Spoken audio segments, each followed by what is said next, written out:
आज बड़ी सौभाग्य बा जवाहर स्टूडियो रसड़ा बागी बलिया। आज हमारे बड़े भाई डायरेक्टर भी हैं और मालिक भी हैं। प्रमादरणीय आप कमलेश यादव जी, जिनके देख रेख में आज हम ई वीर रस के बिरहा के प्रस्तुति करे जातनी। उम्मीद ना विश्वास बा कि आप लोग के जरूर पसंद आए। जैसे हर बार कविता कृष्णमूर्ति की आप लोग प्यार दुलार देनी, वैसे उम्मीद बा कि इनकियो पारी हमारी विश्वास हमारी उम्मीद पर आप लोग खर उतर बा। लेकिन कहल गई 4 लाइन भूमिका में का मास्टर साहब,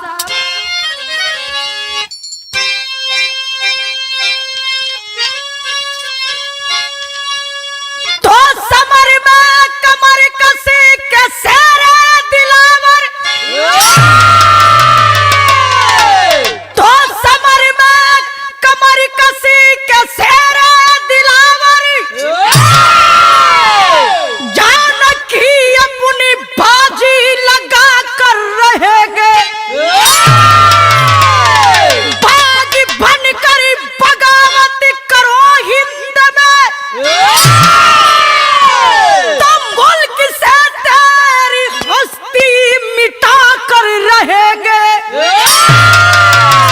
देके कुर्बानी पानी ओ तनिके बचा ले, शान भारत का झंडा उड़ा कर रहेंगे,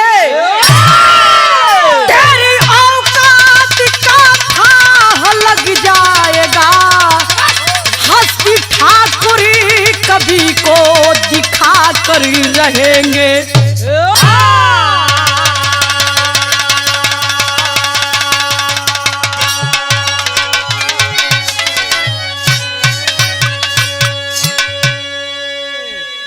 कवि जी लिखला है, तेरे औकात का था लग जाएगा,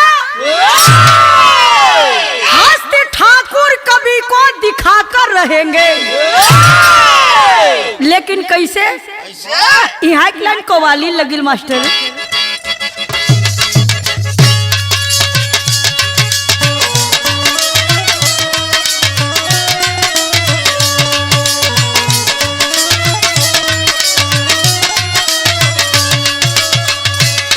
ख्वाजा ने जिसे चाहा, ख्वाजा ने जिसे चाहा दीवाना बना डाला, ख्वाजा ने जिसे चाहा,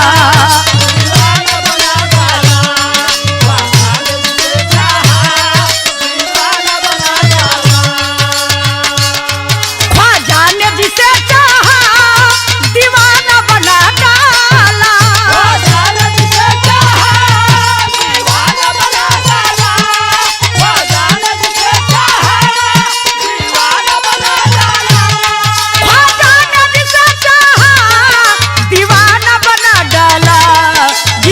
पे नजर डाली, जिस पे नजर डाली मस्ताना बना डाला, जिस पे नजर डाली मस्ताना बना डाला।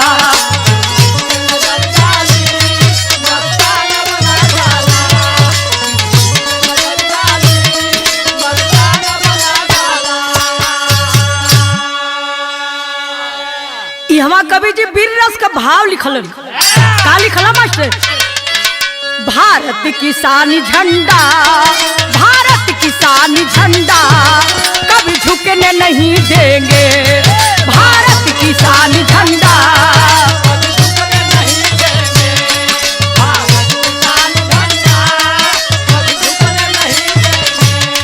भारत की शान झंडा कभी झुकने नहीं देंगे, भारत की शान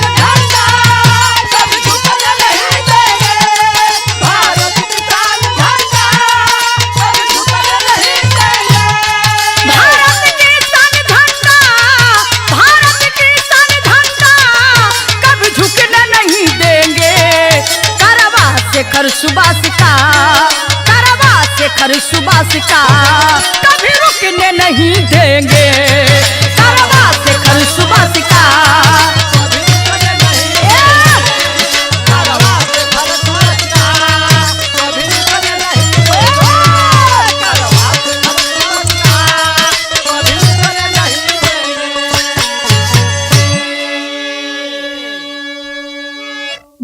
हमारे शुरुआत हो गल जौहरी सर में कवि जी लिखलन का मास्टर।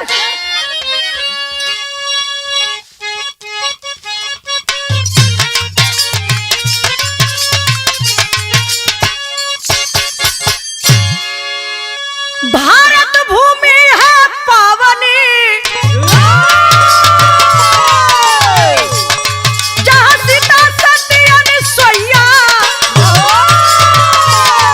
अबला के लाज मचाया आकर के कुंवर कन्हैया जहाँ जन्मे बहादुर बारी को धूल चटाया रांची में दिल्ली में आकर के रंग जमाया रहना भोजपुर निवासी चंदन की चढ़ी जवानी घूमकर के गाँव नगर में रह गोरा रंग जमाते कुंवारी बहन बेटियों को अपने बंगले पर बुलवाते।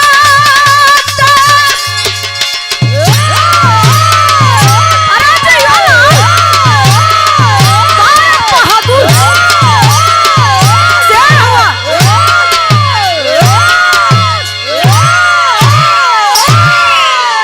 अरे जिया बछरू थोड़ा से कहानी समझ लीजिए।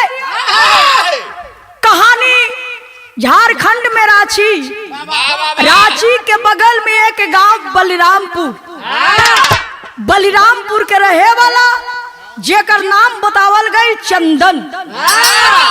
चंदन के दुल्ही के नाम बा चांदनी, बहिन के नाम बा निशा। तीन परिवार के साथ जिंदगी खुशी खुशी घरे में बितावत रहलन, लेकिन अंग्रेजन के शासन चरम सीमा पर रहल। अंग्रेज केहू के बेटी बहिन के देखा बोलवा के आबरू के लूट ले। लेकिन धीरे धीरे जब चर्चा होखे लागल तो भइल का एक लाइन तर्ज लगिल मास्टर।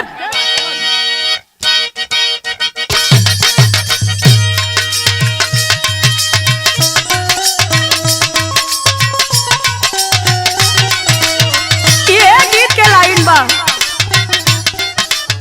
कौनो लड़की अपनी प्रेमी के धोखा दे दिलस, वो बहुत एकदम लाचार होके आसे कहता कि हमरा ले ढेर बढ़िया बढ़िया तोके मिल जाई हाँ, रुपया वाला मिल जाई हाँ, लेकिन हमारा ऐसा प्यार करे वाला ना मिली हन। वो कहता का मास्टर,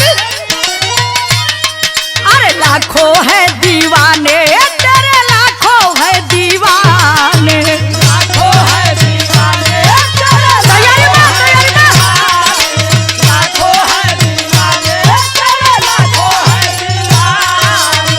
क्या है दिल की हालत मेरी, क्या है दिल की हालत मेरी, कोई भी न जाने। लाखों है दीवाने तेरे, लाखों है दीवाने, लाखों है दीवाने, लाखों है दीवाने, लाखों है दीवाने। लेकिन आज ऐलान कैलन ह, का कैलन ह, अरे सुनो हिंदुस्तानी मेरे, सुनो हिंदुस्तानी, सुनो हिंदुस्तानी मेरे, सुनो हिंदुस्तानी मेरे, सुनो हिंदुस्तानी। अरे जियते नहीं जाई बेटी, जियते नहीं जाई बेटी बहिनी के पानी, सुनो हिंदुस्तानी मेरे, सुनो हिंदुस्तानी, सुनो हिंदुस्तानी मेरे, सुनो हिंदुस्तानी, सुनो हिंदुस्तानी मेरे, सुनो हिंदुस्तानी।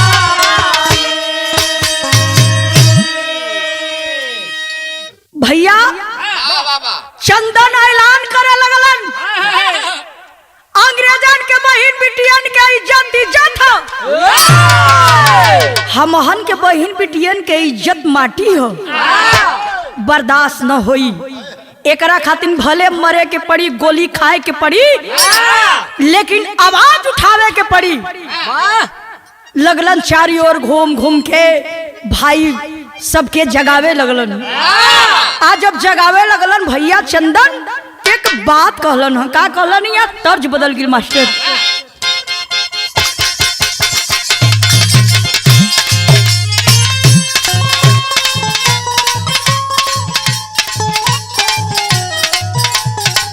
अरे छोड़ के पढ़ाई कैनी दिन भर कढ़ाई, छोड़ के पढ़ाई कैनी दिन भर कढ़ाई, छोड़ के पढ़ाई कैनी दिन भर कढ़ाई। आ देखली तब भौजी हमार कहली बड़ाई, देखली तब भौजी हमार कहली बड़ाई, देखली तब भौजी हमार कहली बड़ाई। सब हमार माटी कोइल धइल क दिहला, ए हो सब हमार माटी कोइल धइल क दिहला। ए राजा हो नहीं हर के दुसूती हमर मोइल क दिहला, ए राजा हो नहीं हर के दुसूती हमर मोइल क दिहला। सैया हो नहीं हर के दुसूती हमर मोइल क दिहला। भैया चंदन के आवाज सुन करके अंग्रेज घबरा गए कि अरे बाप रे बाप, अकेले एक जवान इतना बड़ा ऐलान कर दिया। एक काम कैलस अंग्रेज। का कैलस? कोरे अंग्रेज सुन के गईले घबराई, कोरे अंग्रेज सुन के गईले घबराई, कोरे अंग्रेज सुन के गईले घबराई। जाके लसकरिया करे लगल चुगिलाई, जाके लसकरिया करे लगल चुगिलाई, जाके लसकरिया करे लगल चुगिलाई। लोभ हवा में पड़ी के बिकाई गईले, लोभ हवा में पड़ी के बिकाई गईले। तब जन भेदवा के बतिया बताई दिहले, तब जन भेदवा के बतिया बताई दिहले, तब जन भेदवा के बतिया बताई दिहले। रंदिया में घटिया लगा के धइली हाले, घरवा से चंदन फरार होई गईले, घरवा से चंदन फरार होई गईले, घरवा से चंदन फरार होई गईले। निशा बहिन के जबरी उठाई लिहले, निशा बहिन के जबरी उठाई लिहले। तब जने पेदवा के बतिया बताई दिहले, पेदवा के बतिया बताई दिहले, पेदवा के बतिया बताई दिहले। ऐलान करते हैं अंग्रेज अपना राजनीति करना शुरू कर दिया। ऐलान कर दिया कि जो चंदन के पता बताएगा उसको मैं मुंह मंगा इनाम दूंगा। उसी गांव के रहने वाला एक मदन नाम के व्यक्ति पैसे के लालच में आकर के और जा करके अंग्रेज से बताया कि साहब गांव के बाहर में ही उसका घर है और उसकी एक बहुत खूबसूरत बहन है, सुंदर के बहिन बिया, ओकर दुल्ही भी बिया। जब सुनलस सिपाही लेके गई चंदन के घर घिरवावे से पहले ही चंदन के पता चल गई कि अंग्रेज हमरे घरे आवे वाला बनन। चंदन घर छोड़ के फरार हो गया और अंग्रेज लाडेर जा करके चंदन के घर घिरवा करके और छोटी बहन निशा को पकड़ लिया। पकड़ के जब ले करके चलता है तो निशा बहन बिलक कर कहती है, भैया आप भी तो मेरे भाई के जैसे हैं। कहा कि अरे चंदन भी तो तेरा भाई है। रोती हुई निशा कहती है, हाँ साहब चंदन मेरा बड़ा भाई है, लेकिन मुझे छोड़ दीजिए। कहा कि नहीं, यदि तुम्हें छोड़ दूंगा तो फिर तुम्हारा भाई नहीं पकड़ा जाएगा। ले करके चला, दौड़ करके चंदन के दुल्हन आ करके पैर पर गिर करके हाथ जोड़ करके कहती है, साहब मैं अकेली घर में हूँ, इन्हें छोड़ दीजिए। नहीं छोड़ा, ले करके अपने बंगले पर आया। और जब बंगले पर आया तो होता क्या है मास्टर, तरजीहां बदल गई।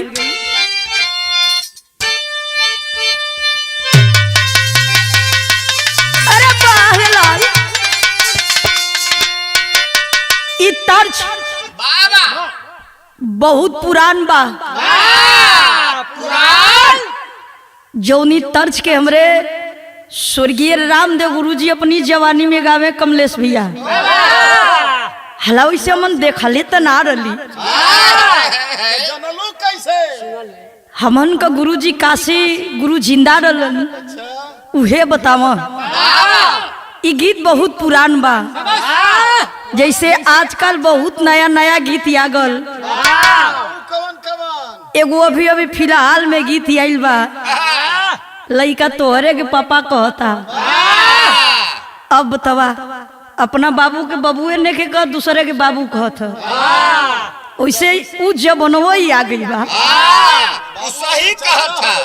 हाँ, बाबू आड़े हो गइलन आ दूसर सामने हो गइलन। ई बड़ी पुरान तर्ज बा। का तर्ज के लाइन बा मास्टर,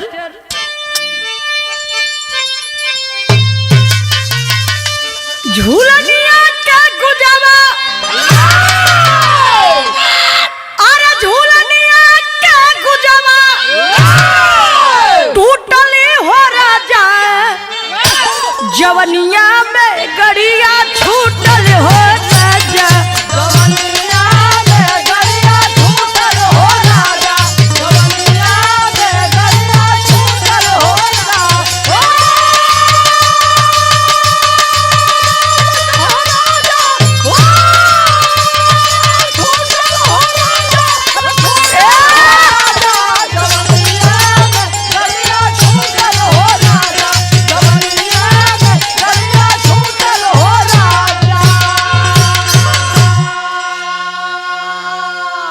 बहन को पकड़ के निशा बहन के लेके जब बंगला पर गई, ऐलान कर दिलस। का कैले बा मास्टर, अरे बहिनी का सुन नहीं, बहिनी का सुन नहीं, हमरो दोहैया ऐलान कैला से आके देश में मुदैया, ऐलान कैला से आके देश में मुदैया, ऐलान कैला से आके देश में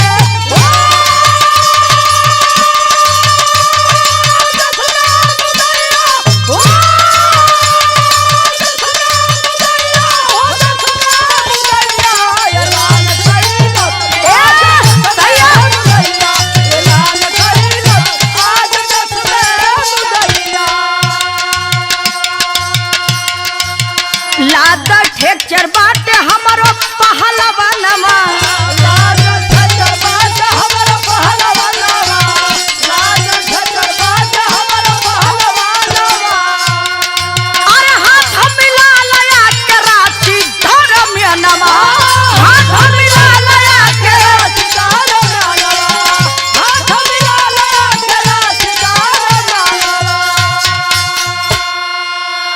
ता छोड़ा बहिनिया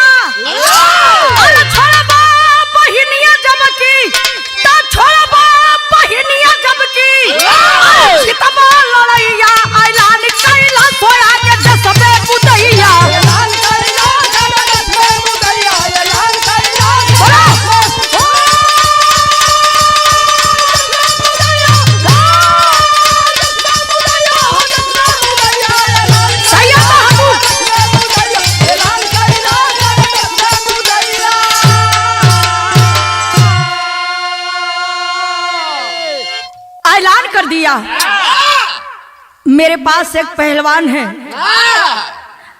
अगर उस पहलवान को रांची के मैदान में अखाड़े पर जो पहलवान पटक देगा, मैं निशा को छोड़ दूंगा। दोस्तों, बात के खबर जब भैया चंदन के लगल, भैया चंदन अखाड़े पर दो चार पहलवानन के संगे कुश्ती करत रहलन। सुनलन कि हमार बहन की अंग्रेज पकड़ के ले गइल बा और ऐलान कर दिले बा, तो हमारा से बड़ पहलवान के बा। भैया चंदन लंगोटा जंघिया लियलन, अब पहुंच गइला रांची अखाड़े पर। आज वही लंगोटा जंघिया कस के अखाड़ा पर गइलन बाबू, धोखा हो गइल हो। जो मदन था जा करके धीरे से अंग्रेज ला ढेर के कान में कहा, साहब यही तो चंदन है, इतना अच्छा मौका अब आपको नहीं मिलेगा। कहागा आज ना शुरू से ही गद्दारी चलल आवत था, और जब तक से गद्दार हन ई देश के कबो उत्थान ना होई। उस में देखे वो या खड़ा पर होत का बा भैया, यहाँ यहाँ तर्ज बदल गई।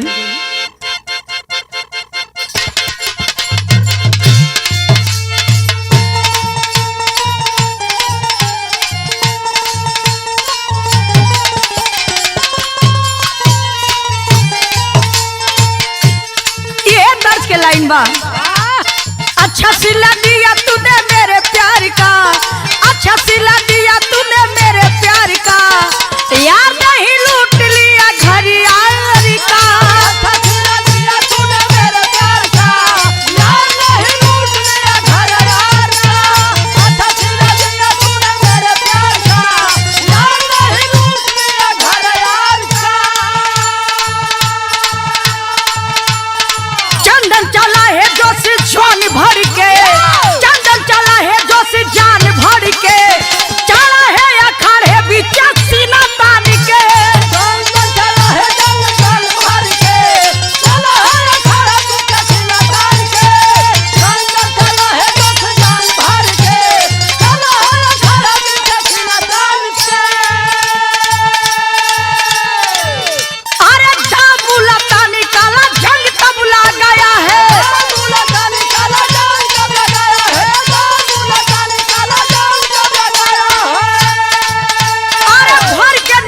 धोबिया पांच पर गिराया है,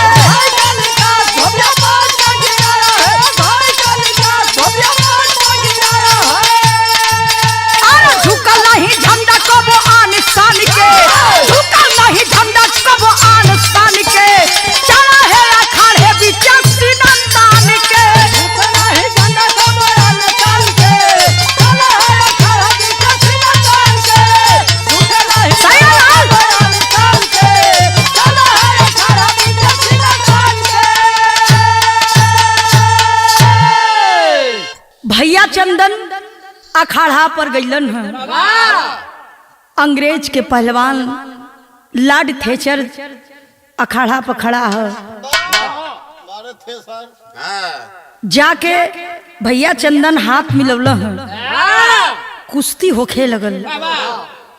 कुश्ती में मरलन अपन दाव, काला जंग धोबिया पाट तमाम दाव लगौलन, मरलन दाव। वही अखाड़े पर अंग्रेज के पहलवान चीते गिर पड़ा।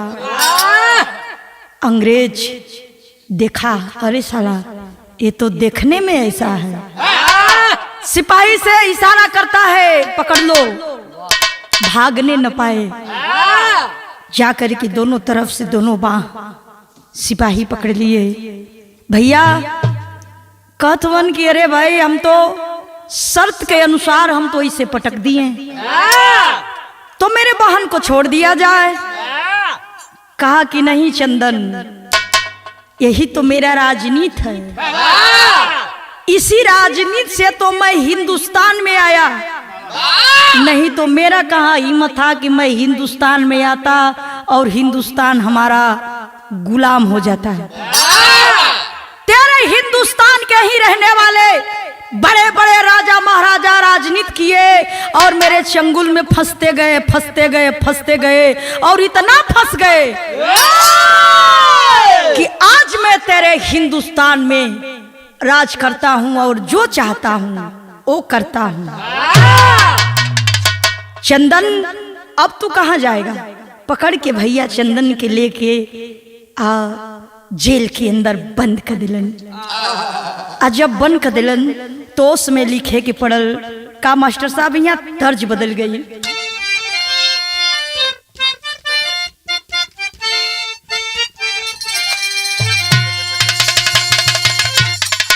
यो तर्ज बड़ी पुरान बा मास्टर। हाँ भैया, जितना नईकी में मजा नहीं खे उतना पुरनकी में मजा बा। जानत हुआ नईकी गीत रेडीमेड होली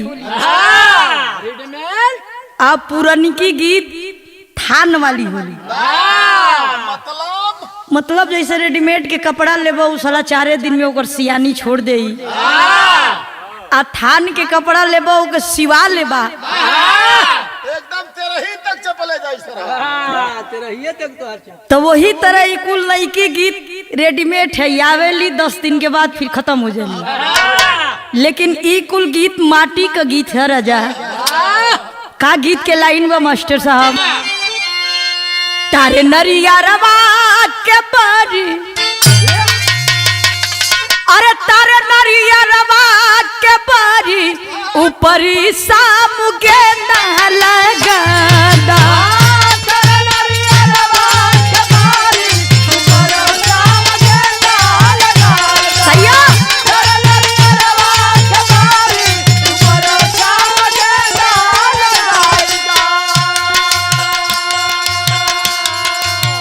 आज रुपया पर ईमान के मदन बेच देल हो। अपने ही देश के अपनी ही बिटिया बहन के आबरू लुटाए जाता। मदन जाके दिहल सब उपैया, अरे मदन जाके दिहल सब उपैया रुपैया पर बेचल सही मनवा।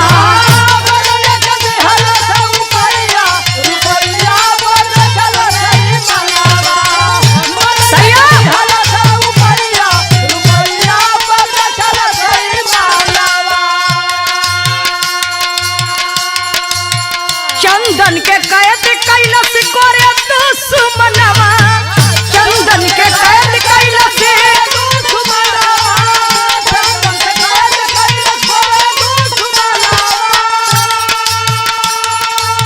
फांसी पर झुलाई कई दिहल से अलनवा। फांसी पर झुलाई कई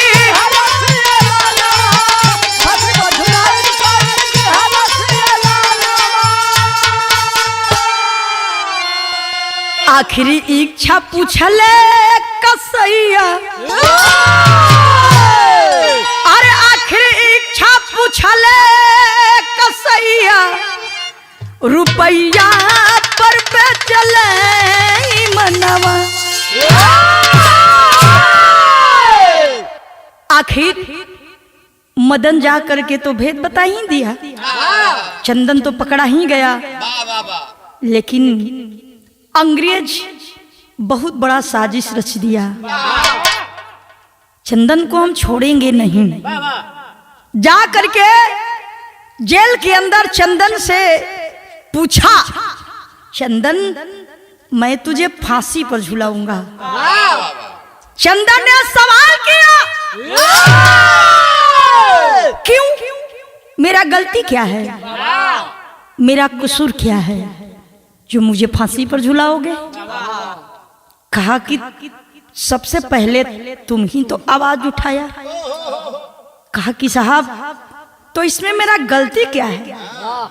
अरे मारना है हमें मारो, जो करना है हमें करो, लेकिन हमारी बहन बिटियों को क्यों बीच में घसीट रहे हो?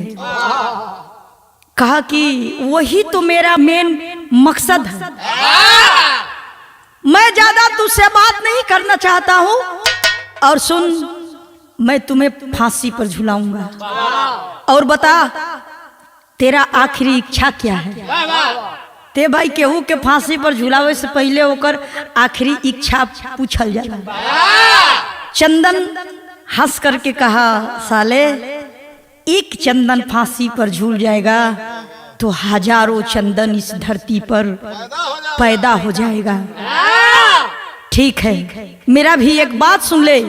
चंदन ऐलान करके कहले बा। का कहले बा मास्टर? यहाँ टेरी के अंदर लिखे के पड़ल।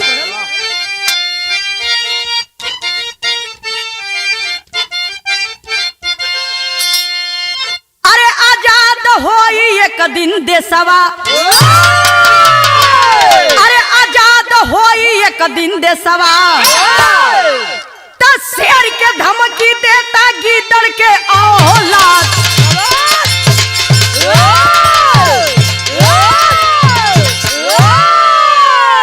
अबे साला डब्बे का दूध पीने वाला हमें धमकी देता है, तुझे फांसी पर झुलाएंगे। ठीक है, झुला देना। मेरा आखिरी इच्छा पूछ रहा है तो सुन। मेरा आखिरी इच्छा का कहला ना मास्टर? प्योर बीर रस के भाव लग गई।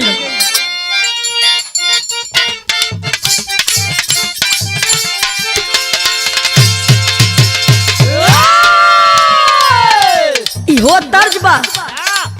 ए तर्ज के हमरे स्वर्गीय रामदेव गुरुजी, बुल्लू गुरुजी गावे। कैसे गावे मास्टर? बारी उमर कमर लचकनिया,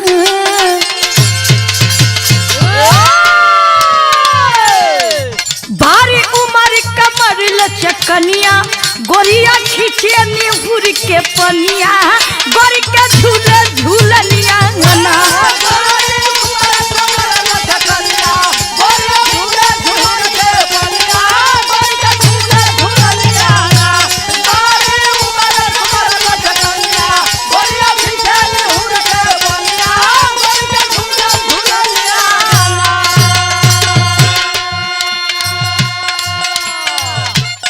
सुन, मेरा आखिरी इच्छा क्या है? बाटे करवा चौथ के दिनवा, बाटे करवा चौथ के दिनवा, आरती करी हाँ मोर जननवा, इहे बाटे कहनवा ना।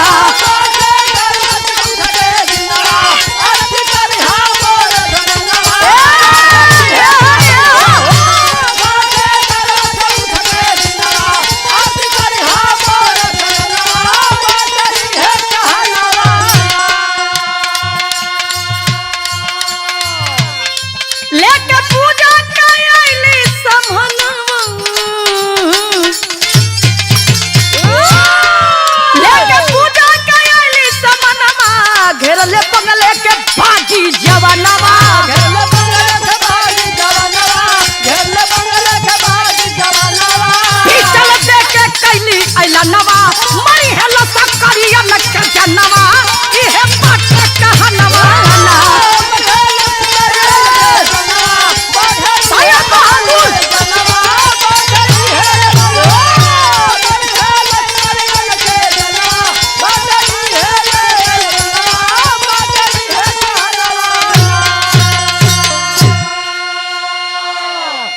आखिर चंदन कहा कि मेरी पत्नी चांदनी जो है, आज करवा चौथ का दिन है। हमरे हिंदुस्तान में औरत करवा चौथ के व्रत करेली, और आज हमार दुल्ही हमार आरती उतारी हो करे तू फांसी पर झुला दी हो। चाहे बोटी बोटी काट दी हो, चंदन के कोनो गम नहीं खे। खबर गईल जब ए बतिया के चंदन के दुल्ही सुनलिन ह, तब बाबूजी कहल ह कि केहू के सुहाग एकाएक उजड़ जाला तो उतना दर्द ना होला। केहू के सुहाग अगर कोई कह के मारेला तो उसमें यह लागेला कि हे भगवान हमके मौत दे देता वो कबूल बा, लेकिन विधवा ना बनूता। आँख से आंसू गिरत बा। और निकल जाती है घर से सुबह के टाइम और उस घरे घरे जाके सबसे हाथ जोड़ के रोती है चांदनी और कहती है कि भैया आज देश का एगो लाल चल जाए, आज हमारी मांग का सुहाग उजड़ जाई। अरे जब मांग का सुहागे उजड़ जाए भैया तो तोह लोग फिर का करबा। जब बात सुनन सारे लोग, नहीं बहन ऐसे कैसे हो सकता है, टोली बना करके चलते हैं जिसमें एक जवान था और कहा कि बहन चिंता मत कर, मैं उस गद्दार के पता जानता हूं, वो कहाँ रहता है क्या करता है। निकाल करके पिस्टल और धीरे से चांदनी के थमा दिलन कलन किला अले की जा। अगर असली ओरिजिनल मेहरारू होखबू तो उम्मीद बा कि अपनी पति से भेंट करते समय ई पिस्टल के थमा दिया। अब भैया चंदन तो जनते बड़ो कि कितना दिमाग वाला साथी हुआ। थाली में लेकर के आरती चलती है और जब आयु तैयार क्रांतिकारी नौजवान अपन बगावत पर उतर गिलन और उतरलन तो भैर का यहाँ अल्लाह के अंदर लिखल गिल मास्टर।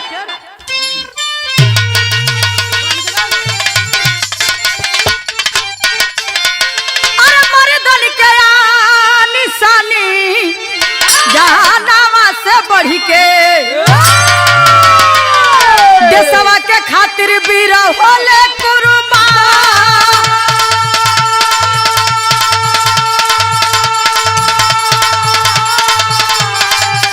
अरे इनकलाब जिंदाबाद नारा वाला गवाले।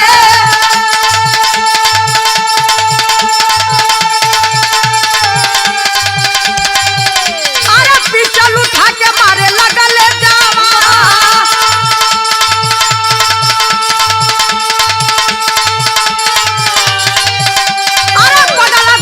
बाटे क्रांतिकारी टोलिया।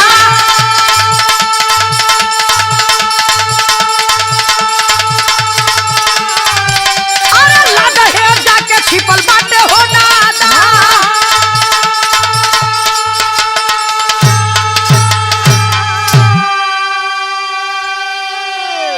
जा करके चांदनी अपने पति चंदन के हाथ में पिस्टल थमाती है और क्रांतिकारी नौजवान जा करके बंगले को घेर लिए लाड हेयर के और जाके पकड़ लिए। आप पकड़ के जब मारे लगलन हो तब तक से बाबूजी जैसे काटल मुर्गा गनगनालस वैसे गनगनाए लगल। आयहर जब चंदन पिस्टल पवलन हो तो दूना जान हो गई। अपनी पत्नी चांदनी के लेकर के वहां से भाग चले और जब भागते हैं तो अंग्रेज पीछा करने लगे। लेकिन ये हर चारों तरफ से घेर करके क्रांतिकारी नौजवान और सामने खड़े कर दिए, अगर आगे बढ़ते हो तो जो तेरा ये साहब है इसका इतना टुकड़ा करेंगे, इतना बोटी करेंगे कि साले पहचान भी नहीं पाओगे। हट जाओ किनारे।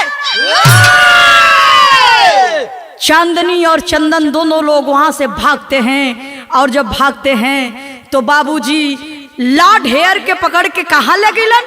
सदर में लिखे के पड़ल मास्टर। अरे पूरी लसकरिया के मार के गिरवाले।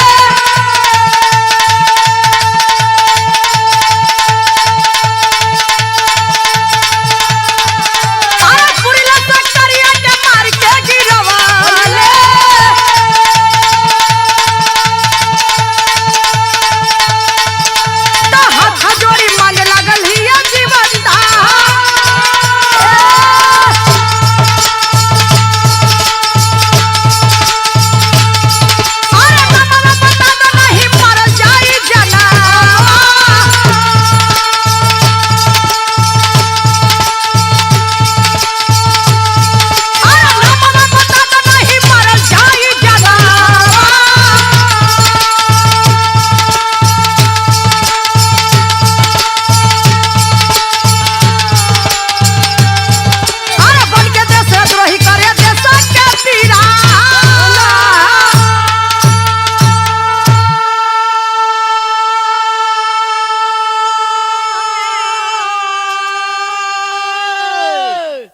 बाबू पकड़ के जब ले करके चंदन के पास ला ढेर के लोग गईलन।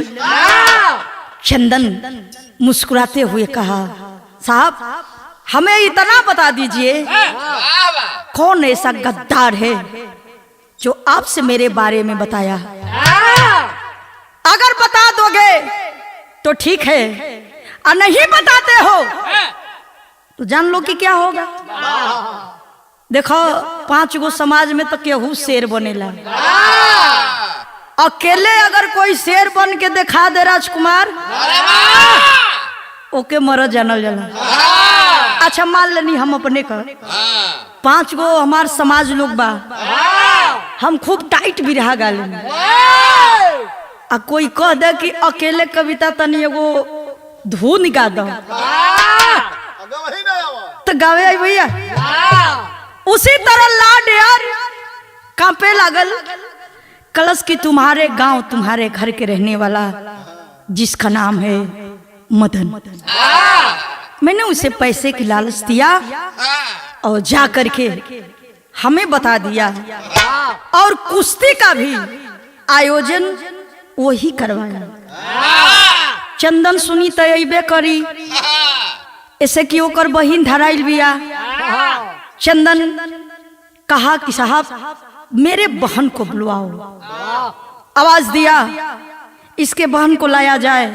जब निशा बहनी अपनी भैया के लगे आयल, खड़ी होके झरझर झरझर रोवतिया, और रो की है सोचलस कि भैया अब लगता कि हमार आबरू चल जाई। नहीं रे पगली, एगो भाई के रहते बहन के आबरू तो ना जा सके। जब भाई जब ले जिंदा बा तबले, यदि अगर मर गईल तो कुछ हो जाई, हम तो देखे ना आई। मदन के पकड़ के चंदन बुलवाया। आज जब मदन आयल तो उस में भैल का मास्टर साहब यहाँ खड़ी के अंदर लिखे के पड़ल,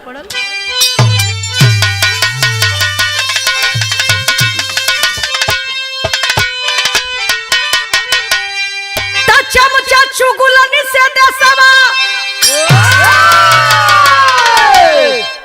भाई साहब कबो कबो कभी जी लोग अपनी दिमाग के इस्तेमाल करेला, गौर करिहन आखिर एकरा में केतनी भाव छिपल बा। का भाव छिपल बा मास्टर? चमचा चुगुलन से देसवा मोर, चमचा चुगुलन से देसवा मोर, अरे तबाह हमी तबाह। दक्षिण बंगला पाकिस्तान में गवाह हमी तबाह।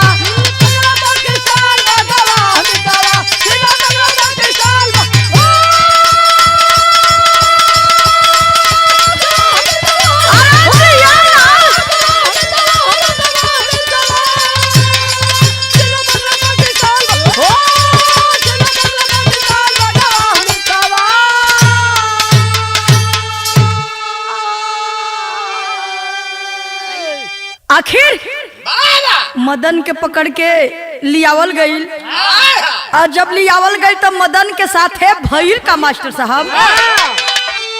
अरे दोनों हाथे कटले फोड़ले मदन के नयनवा, ताकर खान चूना पोत के घुमावे हिंदुस्तान।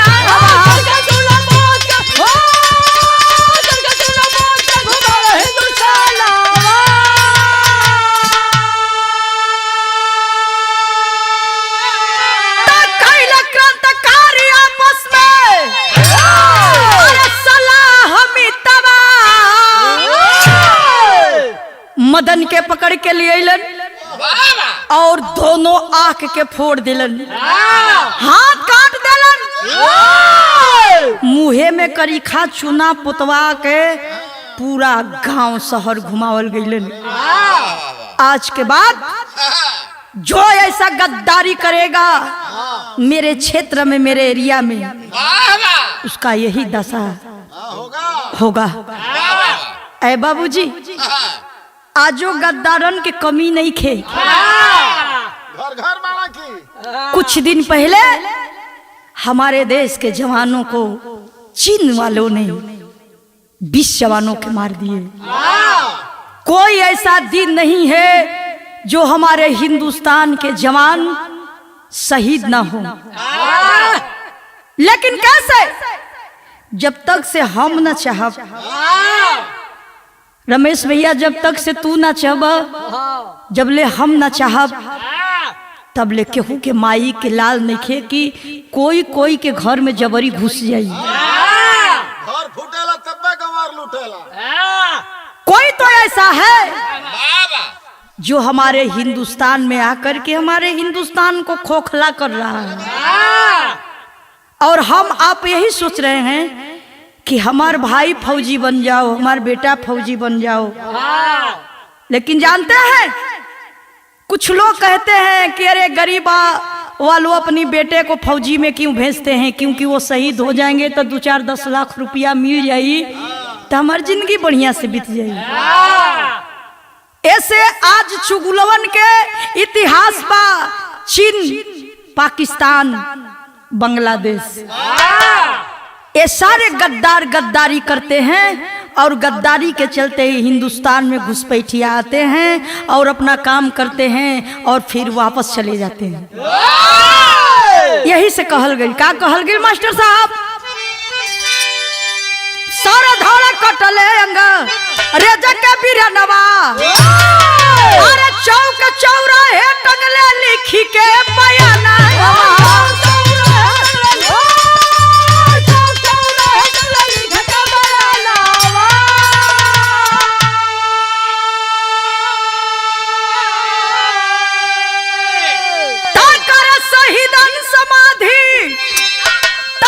शहीदन समाधि अरे पाह पाह मितवा, दक्षिण बंगला पाकिस्तान में गवाह मिता।